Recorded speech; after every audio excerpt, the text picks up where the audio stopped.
Hello नमस्कार। Hello and welcome my dear student, GS exam mentor में आपका स्वागत है। जैसा कि आप जानते हैं कि सीटेट का नोटिफिकेशन जारी हो गया है। हमारा बैच आज से स्टार्ट हुआ है।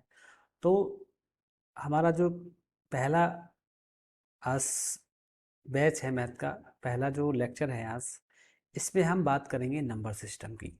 पहला चैप्टर है आपका नंबर सिस्टम, संख्या पद्धति। ये बहुत इंपॉर्टेंट चैप्टर है आपका सीटेट के लिए। इससे रिलेटेड क्वेश्चन आपके बनते हैं। इस चैप्टर में कौन कौन से टॉपिक रहेंगे, क्या इंपॉर्टेंट टॉपिक हैं, उन सबको हम बताएंगे। इसके बाद एक एक करके हम डिस्कस करेंगे। देखिए टॉपिक्स कौन कौन से, सबसे पहले टॉपिक्स पे देख लेते हैं। टॉपिक्स हमारा सबसे पहले टॉपिक्स है ये। देखिए सबसे पहले टॉपिक्स हमारे रहेंगे संख्याओं के प्रकार।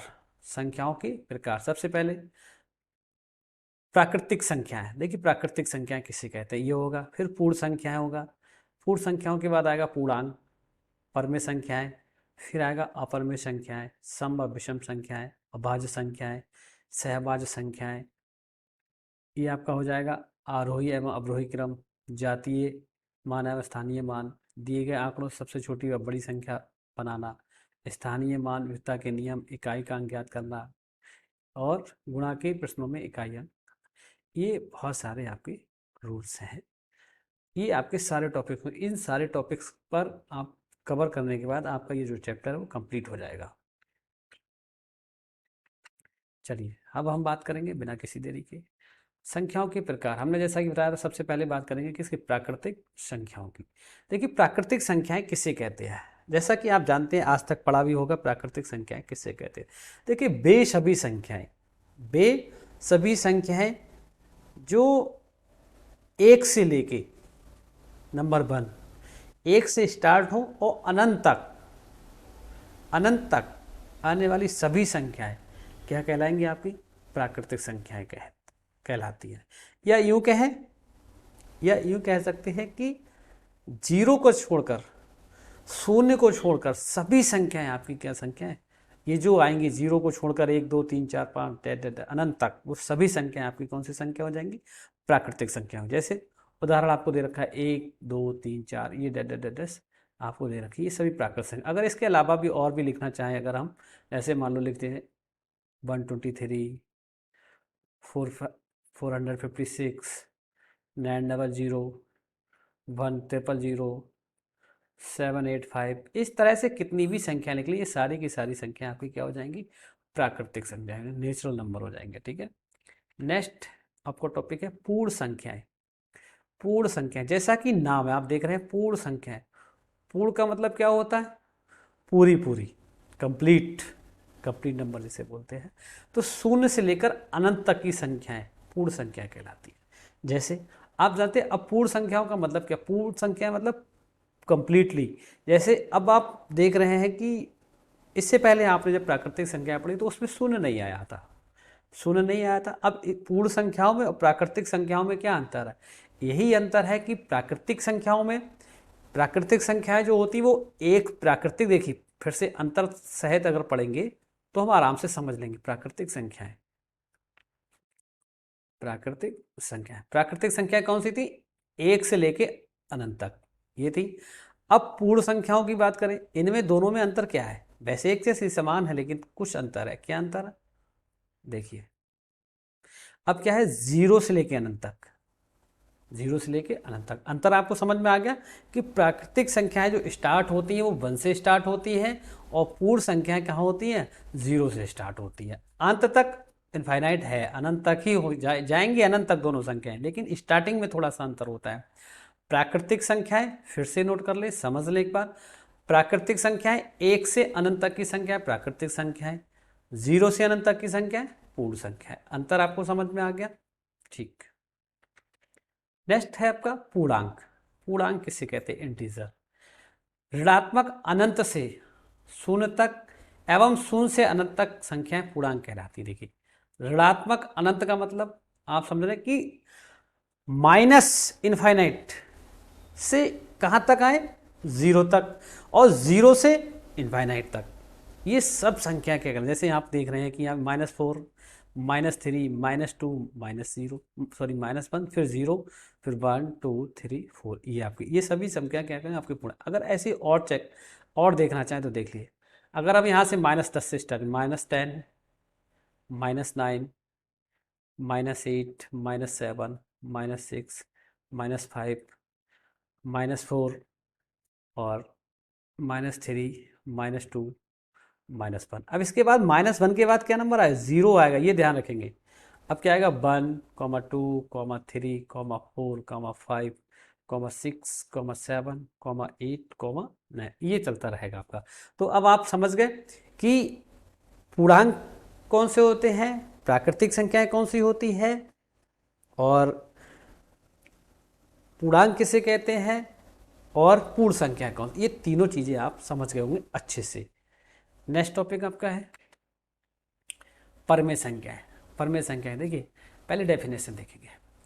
परमेय संख्या देखिए, वे सभी संख्याएं जो ए बाई बी मतलब ए अपॉन बी, जहां बी बराबर 0 ना हो, मतलब नॉट इक्वल 0 हो, के रूप में लिखा जा सकता है, उसे परमेय संख्या कहते हैं। देखिए जिससे ए बटे बी ऐसे के इस रूप में, जहाँ या हम ऐसे कह सकते हैं, हिंदी में लिखना चाहें तो इस तरह से लिख सकते हैं कि अंश बटे हर,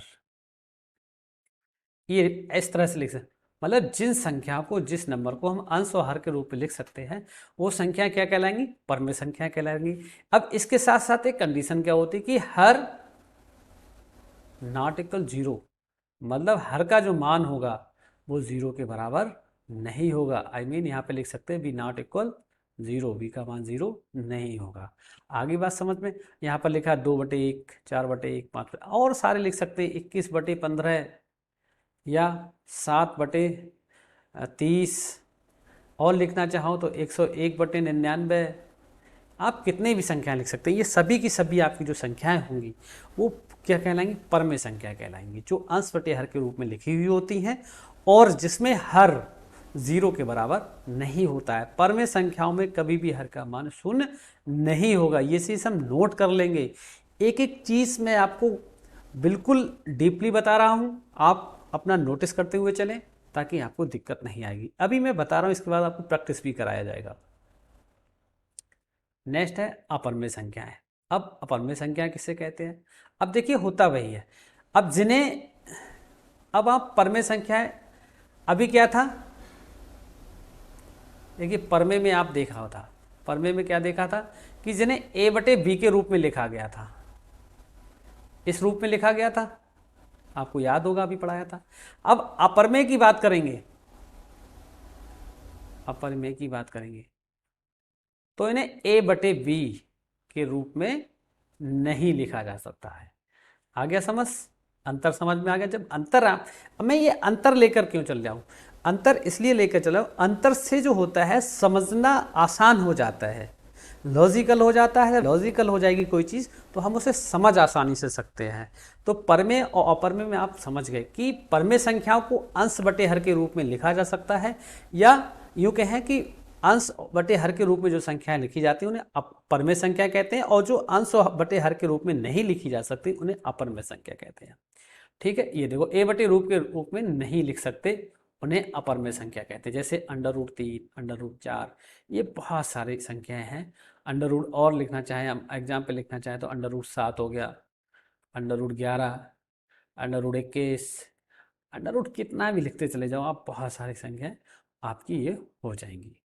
अब मैं समझ रहा हूँ आप समझ गए होंगे कि परमेय संख्या और अपरमेय संख्याएं किसे कहते हैं, अंतर क्या है दोनों में, ये दोनों चीज समझ गए होंगे। नेक्स्ट सम संख्याएं, अगला आता है सम संख्या। देखिए वे सभी प्राकृतिक संख्याएं जो 2 से पूर्णतः विभाजित हो जाती है, देखिए वे सभी संख्याएं जो 2 से पूर्णतः विभाजित हो जाती है सम संख्या कहलाती है। जैसे 2 से कट जाएगा 4 6 8 10 12 14 16 डैड, ये सभी संख्याएं आपकी क्या कहलाएंगी, सभी संख्याएं सम कहलाएंगी। एक बार फिर से याद रखेंगे कि वे संख्याएं जो 2 से पूरी पूरी विभाजित हो जाती हैं उन्हें क्या कहेंगे, उन्हें हम सम संख्या कहते हैं। अब बात इस बात की आती है, ये तो डेफिनेशन हो गई। अब इस बात की आती है, हम अगर बहुत बड़ी संख्या हो तो हम कैसे चेक करेंगे, भाग देंगे। तो इतना समय नहीं होता एग्जाम में कि हम भाग दें फिर डिसाइड करें, कि होता नहीं। देखो इसकी पहचान क्या है। अगर अंतिम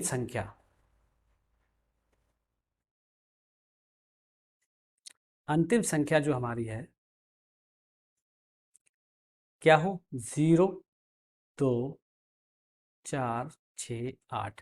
अगर कोई भी संख्या, बड़ी से बड़ी संख्या हमारे पास है या दे रखी है, बड़ी से बड़ी, चाहे 4 अंकों की हो, 5 अंकों की हो, 10 अंकों की हो, 7 अंकों की हो, 8, कितने अंकों की भी हो, अगर वो दे रखी है तो हम कैसे पहचान करेंगे। अगर उसमें इकाई का अंक, उस संख्या का इकाई का अंक यदि या 0 है, 2 है, 4 है, 6 है या 8 है, इनमें से कोई अंक यदि इकाई के अंक के स्थान पर आता है तो हम बिना सोचे समझे टिक कर देंगे कि वह संख्या क्या होगी, सम संख्या होगी। आप समझ गए फिर से, जैसे जैसे समझ लो, 2 4 5 6 0, 7 3 5 9, 2, 8 9 9 9, 4, 7 3 2 1 5, 2 4 6 7 6। अब इसमें देखेंगे कौन सी सम संख्या है कौन सी विषम संख्या है। तो देखिए, अब इतनी बड़ी संख्या को अगर बार बार भाग करेंगे तो बहुत समय लग जाएगा, इतना समय हमारे पास नहीं होता है। अब हमने परिभाषा तो ये है कि जो 2 से विभाजित हो जाए, अब इनको प्रत्येक को 2 से विभाजित करते रहेंगे तो कैसे करके बहुत समय लग जाएगा, ऐसे नहीं। तो हम देखेंगे कि अब इनका हमने बताया क्या था, कि अगर इकाई का अंक 0, 2, 4, 6 या 8, इनमें से कोई अंक यदि इकाई का अंक है तो वो संख्या हमारी क्या होगी, सम होगी। अब देखिए, इस संख्या में इकाई का अंक कितना आपका 0 है, तो इसका मतलब ये क्या होगा, सम होगी होगी। यहाँ पर इकाई का अंक 2 है आपका, ये क्या होगी, सम होगी। यहाँ पर इकाई का अंक 4 है आपका, ये संख्या क्या होगी, सम हो। अब यहाँ पर देख रहे हैं, अब यहाँ पर इकाई का अंक कितना है, 5, तो इसका मतलब ये संख्या हमारी सम नहीं होगी, ये संख्या हमारी सम नहीं होगी। अब 6 इकाई का अंक, ये सम होगी। अब आप समझ गए, मैंने बहुत सारे एग्जाम्पल लेके आपको समझा दिया। नेक्स्ट, अब आता है आपका विषम संख्याएं। देखिए विषम संख्या कैसे कहते हैं, वे सभी संख्याएं वे सभी संख्याएं जो दो से पूर्णतः विभाजित नहीं होती है। जैसे अभी सम संख्या क्या थी, वे संख्याएं जो 2 से पूरी पूरी विभाजित हो जाती है, सम संख्या कहलाती है। विषम संख्याएं जो 2 से पूरी पूरी विभाजित नहीं होती है, उन्हें क्या कहते हैं, विषम संख्याएं कहते हैं। जैसे 3 5 7 9। अब वही बात फिर से आ जाएगी कि अगर बहुत 4 6 अंकों की संख्याएं एक साथ दे रखी तो किस तरह से भाग करेंगे, समय लगेगा। तो इसका भी वही तरीका है, अंतिम संख्या निकाल लेंगे, अंतिम संख्या या इकाई का अंक, इकाई का अंक। अब देखिए इकाई के अंक पे क्या हो, यहाँ इसमें 1 3 5 7 9। अगर किसी बड़ी से बड़ी संख्या कोई भी दे रखी है, अगर उसमें इकाई का अंक 1 3 5 7 9 है तो वो बिना देखे हम लगा देंगे, ये संख्या हमारी क्या होगी, विषम संख्या होगी। देखिए कुछ एग्जाम्पल देख लेते हैं। 2 7 5 3 1, 8 9 4 7।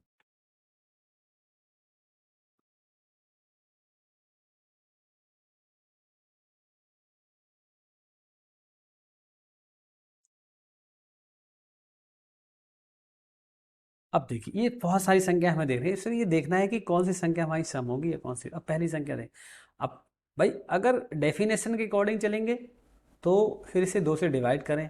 अगर पूरा पूरा विभाजित होगा तो ये सम हो जाएगा, विभाजित नहीं होगा तो ये विषम होगा, लेकिन इतना समय नहीं। तो हमने क्या बताया था कि इकाई का अंक देख लें। अब इकाई का अंक यदि, फिर से बता दे रहे हैं, इकाई का अंक क्या हो हमारा, यदि इकाई के अंक पर 1 3 5 7 9, फिर से नोट कर लो आप, 1 3 5 7 9, यदि इनमें से कोई अंक इकाई के अंक पर तो वो संख्या क्या होगी, आपकी विषम होगी।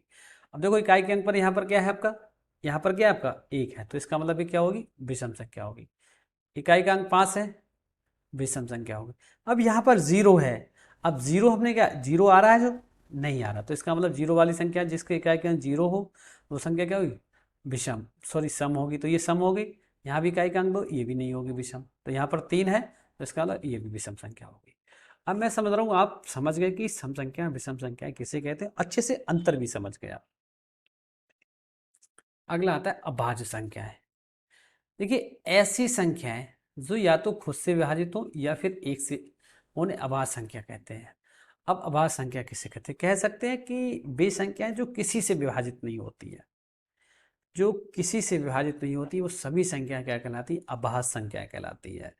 देखिए भाज्य का मतलब विभाजित होने वाली, अभाज्य का मतलब जो किसी से विभाजित नहीं, या तो एक से डिवाइड हो या खुद से डिवाइड हो। देखिए जैसे 2, 3, 5, 7, 11, 13 ये होगी। देखिए अगले और देखना चाहें, देखिए 17 है, किसी से कटेगा नहीं है तो 17 से या 1 से, 19 हो गया आपका, 23 हो गया आपका।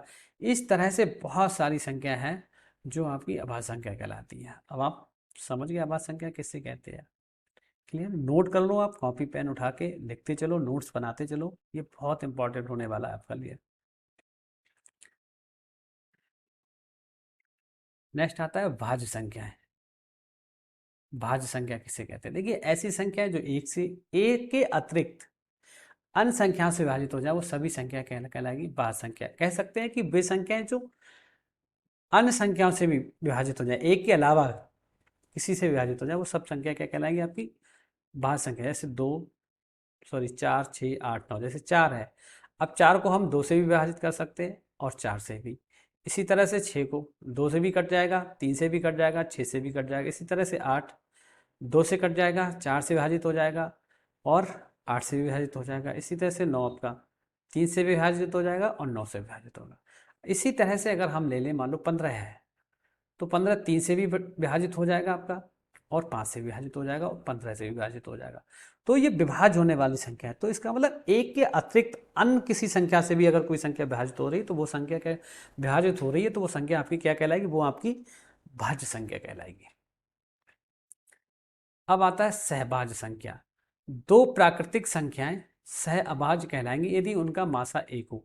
अब देखिए अगर ऐसी संख्या जिनका मासा एक हो, वो क्या कहलाएंगे? सहभाज्य कहलाएंगे। जैसे मान लो आप देख रहे हैं 2, 3, अब इनका मासा अगर निकालें, 2 3 का मासा एक आएगा, 3 और 4 इनका मासा अगर निकालें एक आएगा, 5 7 इनका मासा अगर निकालें तो कितना आएगा? एक आएगा।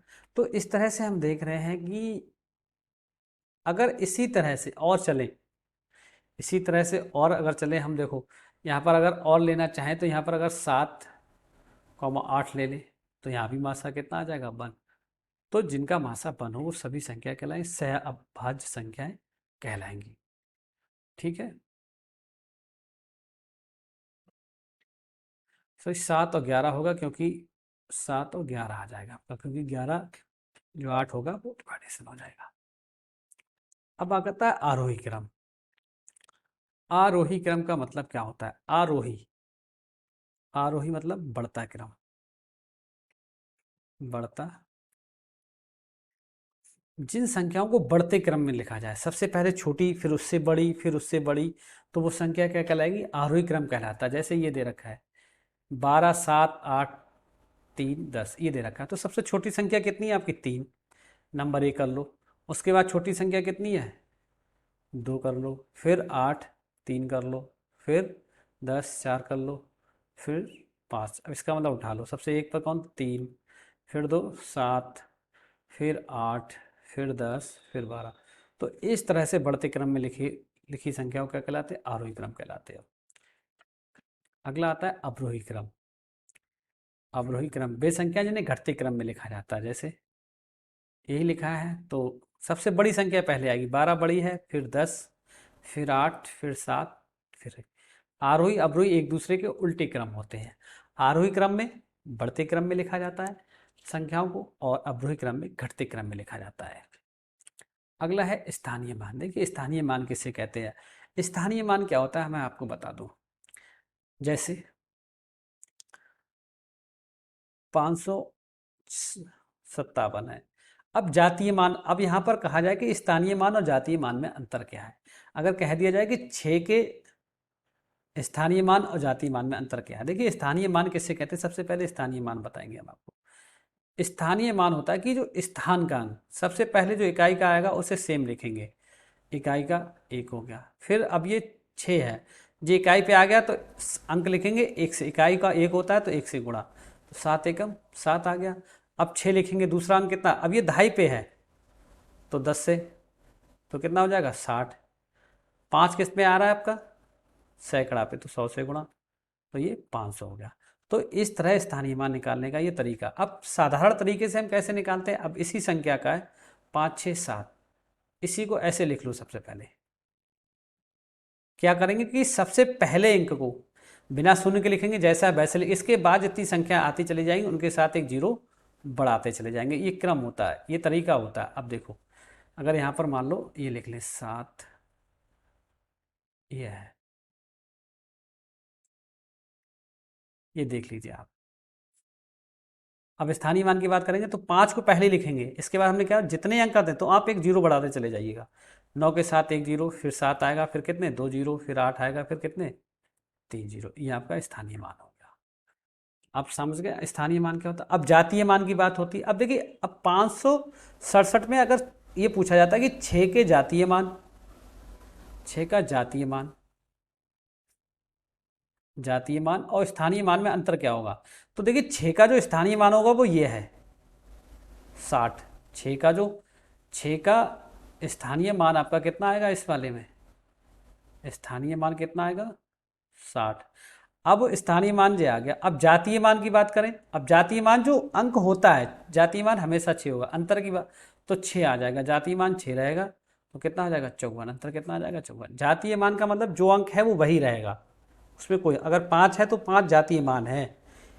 अब स्थानीय मान आप उस मान के हिसाब से, संख्या के हिसाब से निकाला जाएगा। अब इकाई के अंक ज्ञात करना है। देखिए इकाई का अंक ज्ञात करने का क्या होता है कि हम हर इकाई का अंक की इकाई में क्या होता है, इकाई के पे क्या आएगा, जैसे ये 21 गुणा 2 गुणा 23 गुणा 48 गुणा 98। अब पूछा जाए कि इसमें इकाई का अंक क्या होगा, इकाई का अंक ज्ञात करो। तो देखिए 8 8 64, अब 64 आया, 64 में इकाई का अंक कितना रहेगा 4। तो इस इकाई के अंक का अगली इकाई से गुणा कर देंगे, 4 3 12। अब 4 की 3 की गुणा करेंगे 12 आ गया। अब इकाई का अंक 2 आ गया, 2 से 2 की गुणा करेंगे फिर 4 आ जाएगा। 4 की 1 से गुणा करेंगे, 4 एकम 4, तो इकाई का अंक कितना आ गया 4। अब ऐसे समझ लो, अगर इसमें दिक्कत आ रही तो ऐसे समझ लो, इकाई का अंक का मतलब इकाई इकाई अंक वाले की गुणा कर लो, 6 दूनी 12। अब 12 आ गया। अब 12 में इकाई का अंक कौन सा होगा, 12 में इकाई का अंक 2 है, तो इसका मतलब आंसर कितना हो जाएगा 2 हो जाएगा। अब आप समझ गए इकाई का अंक क्या मतलब होता है। अगर यहाँ से 3 गुणा 7 लिखा है, अब ये पूछा जाए इकाई का अंक क्या होगा, 3 सत्ते 21 हो गया आपका, क्या हो गया 21। तो 21 में इकाई का अंक कितना है 1, तो आंसर कितना होगा 1। ऐसी 9 गुणा 7 हो, 9 सत्ते 63। इकाई का अंक पूछा जाए तो इकाई के अंक पर क्या है 3 है, तो आंसर कितना हो जाएगा 3। इकाई का अंक कितना हो जाएगा आपका 3 हो जाएगा। तो ये आपके इकाई के अंक हो जाएंगे। तो मैं समझ रहा हूँ अब आप समझ गए होंगे। Thanks for watching. आपको हमारा वीडियो कैसा लगा, यदि आपको हमारा वीडियो अच्छा लगा हो तो आप हमारे चैनल को सब्सक्राइब करें, लाइक और शेयर करना ना भूलें।